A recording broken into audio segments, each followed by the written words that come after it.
Because of the ease by which we are able today to share political opinions or perspectives on public issues and public concerns, thanks to the internet and its online platforms of opinion sharing and discussion boards, it is quite tempting to celebrate the proliferation and abundance of these political commentaries, either structured or unstructured, swirling about in online posts or comment boxes or conversation threads, as if they are reflective of a healthy, thriving, vibrant, and supposedly democratic public sphere. After all, isn't this what democracies aspire for and try to cultivate? People with strong convictions, expressing their opinions and thoughts on public issues and public concerns, and engaging each other in debate and deliberation. Well, that's true, but it's also quite a bit more complicated than that. Hi, my name is R.R. Reneses. I'm a political theorist by training, and I used to teach political theory at a university here in the Philippines, and I created this space, this vlog, to contribute a different, hopefully unique kind of voice to ongoing discussions on Philippine politics and Philippine society at large. You see, most commentators on Philippine politics would promise to simplify our otherwise complicated political dynamics as if complexity and difficulty are conditions that we have to escape from rather than learn to deal with or live with. That's why I'd like to take a different track here by insisting on the complexity and the difficulty of our political condition. Because while many of us admit and acknowledge the complicated nature and dynamics of Philippine politics, and well, politics in general, we still go on about talking to each other, discussing with each other, debating with each other, as if we know the issues very well already, as if the issues have been carefully laid out already. And when we evade confronting this condition of difficulty and complexity, we're saying that there's nothing else left to do other than take a stand, establish a position, or even make a political decision already. And in doing so, what we're actually leading towards is a very narrowed and limited range of options for political engagement, including political collaboration with various sectors and various segments of our society.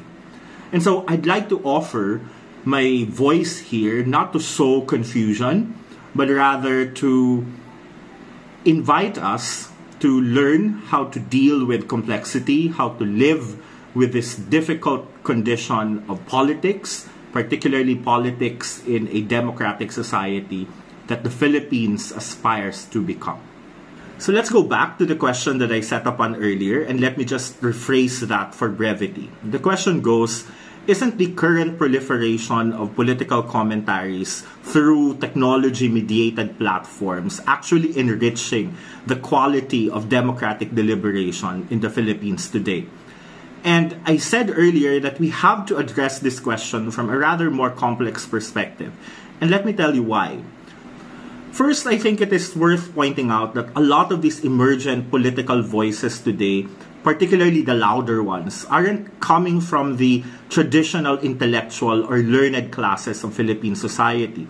So much so that it has become very convenient and easy for the traditional intellectual classes to brand them as products of misinformation or victims of fake news. At the same time, I think it is only now that we're actually hearing or reading these voices, which have been traditionally or historically excluded from established spaces and platforms of democratic deliberation in the Philippines, because it's only now that they are being given a chance and a platform to express their thoughts and opinions through technology-mediated platforms. And so we may call them historically excluded, and their eruption today into the political space of democratic debate and democratic deliberation may satisfy what the political theorist Nancy Fraser has called the principle of status recognition, as one of the three unique, distinct principles that constitutes her concept of social justice.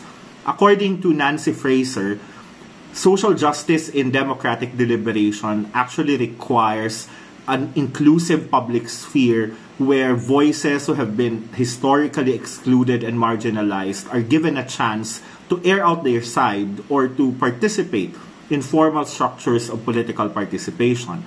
But this is something that goes beyond granting them legal or equal rights through constitutional principles, and actually demands that the structural inequalities that prevent them from full political participation be rectified. And I think that the emergence of these online and digital platforms are, in a way, a mechanism by which these historical exclusion of these marginalized voices are being rectified in our contemporary times. Second, I think it is also worth noting that a lot of these emergent political voices are articulated and expressed not in your typical rational political argumentative style. In fact, a lot of them are articulated through vulgar language, humorous narratives or texts, meme-style expressions, and quite a number drawn from biblical or religious beliefs and narratives. And because of this, they may easily be labeled as irrational or constitutive of what has come to be known today as populist rationality, that is, the constitution of political identities around emotive and affective ways of defining one's political affiliation, highly charged emotional demands placed upon established socio-political orders. But this isn't what makes it problematic, because irrationality actually has a place in democratic debate and democratic deliberation. For the political theorist Ernesto Laclau, political irrationality or practices that are constitutive of irrationality actually have a powerful potential to mobilize identities. And this is because, for Laclau, democratic as well as political identities are contingent. That is, they are dependent on the interplay of various factors and various strategies of communication, all attempting to portray equivalences so as to create a unified political subjectivity or unified political identity. The key here is that irrational communicative strategies have that power to define political identities. And in so doing, they also have that transformative potential to mobilize people around a charismatic leader or an appealing set of demands that can challenge established political orders.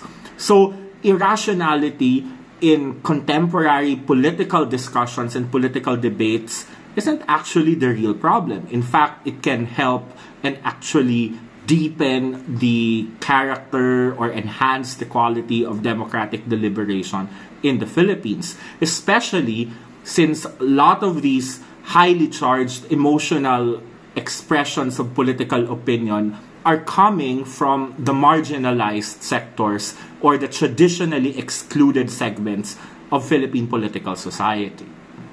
So if these are not what makes contemporary opinion formation in the Philippines quite problematic, then what is? And let me suggest 3 questions to answer that. First, are these opinions actually formed out of internal, independent, should we even say, autonomous process of opinion formation?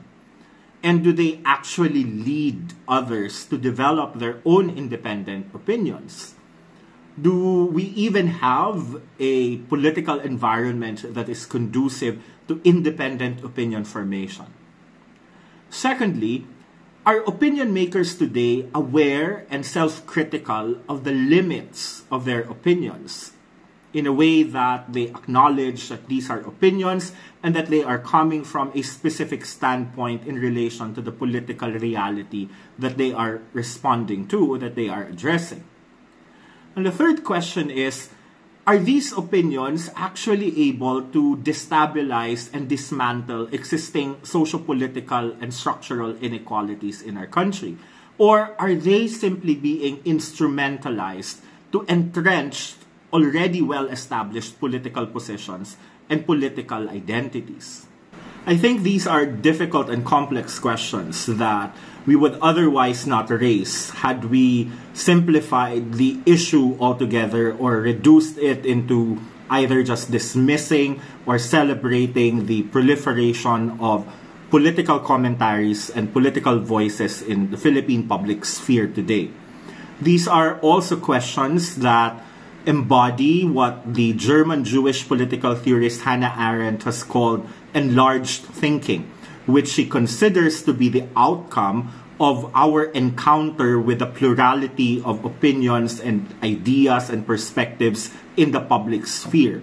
And so, if these opinions proliferating today actually lead us to, one, be critical of our very own opinion and allow us to reevaluate our own opinions about political issues, and at the same time lead others to evaluate their own political opinions.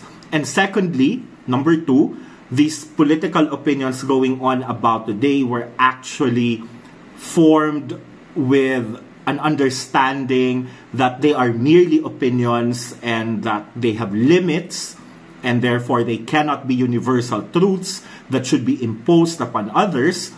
And number three, if these opinions are actually able to destabilize and dismantle existing structural inequalities, then we would be able to celebrate them in a much critical light. But again, we can only do that if we are able to understand the complexity of the issue, that the issue of the rise and proliferation of political opinions in our country today is not just a simple matter, but is actually a difficult and a complex issue that we have to deal with. If you like this discussion and you want to listen to other discussions in the future, please don't forget to hit the subscribe button, and I'll see you in the next episode of this vlog. Thank you.